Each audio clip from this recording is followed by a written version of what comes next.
AGM, SGM आणि monthly meeting हा काय जरा फरक सांगाल का श्रोत्यांना? आता बघा, नवीन संस्था रजिस्ट्रेशन झाल्यानंतर ज्यावेळेस तुमची गृहनिर्माण सहकारी संस्था नवीन रजिस्ट्रेशन होईल त्यावेळेस रजिस्ट्रारच्या मार्फत पहिली सर्वसाधारण सभा होते नियम 59 नुसार. मी नियम पण सांगतो म्हणजे लोकांना सुद्धा समजणं गरजेचं आहे.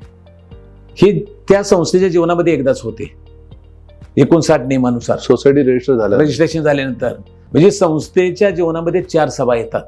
पहिली सर्वसाधारण सभा, वार्षिक सर्वसाधारण सभा, विशेष सर्वसाधारण सभा आणि अंतिम सभा. तर अंतिम सभेचा आपल्याला विचार करायचा नाही.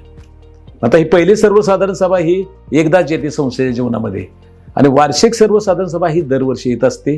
त्याला जे आपल्याला कलम 168 कलमामध्ये जे कलम दिले ते 75 कलम दिलेलं आहे आणि 75 कलमानुसार आपण वार्षिक सर्वसाधारण सभा घे. आता वार्षिक सर्वसाधारण सभा घ्यायला आपल्याला आपलं जे सहकार वर्ष आहे 1 एप्रिल ते 31 मार्च 12 महिने आपल्याला दिलेले. आम्ही काय काम केलंय संस्थेचा आरसा हा सभासदांच्या पर्यंत पोहोचणं आवश्यक आहे. लेखाजोखा सभासदांच्या पर्यंत पोहोचणं आवश्यक आहे आणि त्याच्यासाठी आपल्याला सर्वसाधारण कायद्यानुसार 1.5 महिन्याचा पिरियड तुम्हाला सगळे डॉक्युमेंट बनवण्याचा दिलेला आहे. अहवाल बॅलन्स शीट तयार करण्याचा दिलेला आहे. आणि आता नवीन कायद्यानुसार आपल्याला 30 सप्टेंबरच्या आत वार्षिक सर्वसाधारण सभा होणं गरजेचं आहे.